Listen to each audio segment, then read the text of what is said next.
Isabelle Barthes, professeure à l'Université de Strasbourg en management.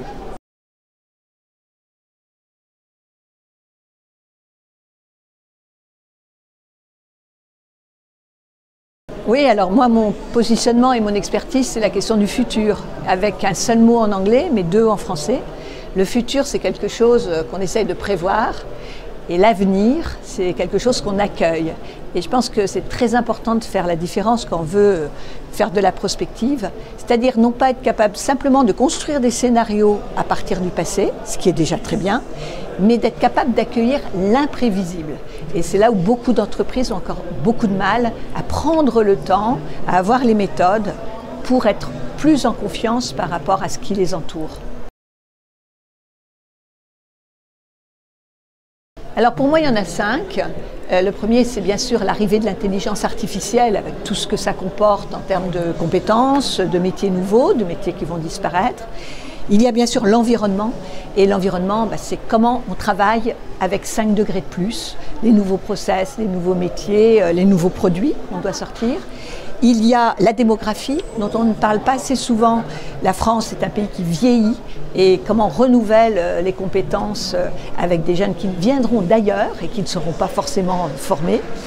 Il y a tout ce qui est politique et juridique, qui peut tout d'un coup, on en est actuellement les témoins, nous faire remettre en cause beaucoup de choses. Et le dernier enjeu très important, sociétal, avec les grandes tendances qu'on voit et qui font qu'on constate que les salariés, enfin les travailleurs, passent d'une éthique du devoir à une éthique de l'épanouissement. Et là, les managers sont en difficulté par rapport à ces nouvelles exigences.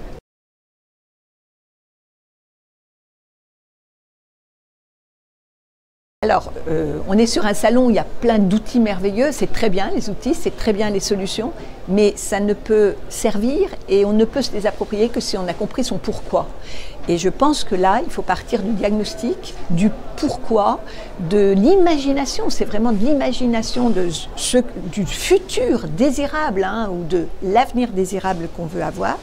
Et c'est cette phase de diagnostic qui souvent manque. Ça veut dire avoir du temps pour ça, c'est-à-dire en faire une culture de la prospective dans toute l'entreprise, écouter les gens qui viennent du bas et construire ensemble des possibles, parce qu'il y a un mot-clé en management, c'est la confiance. Si on n'a pas confiance dans son avenir ou l'avenir de son entreprise, on a peur et on perd confiance en soi, on n'a plus confiance dans les autres n'ont plus confiance en nous et ça devient un cercle terrible où c'est du désengagement, de l'absentéisme, du burn-out, et des accidents du travail, parce que les accidents du travail physiques sont très liés justement à ce sentiment de peur et d'incertitude.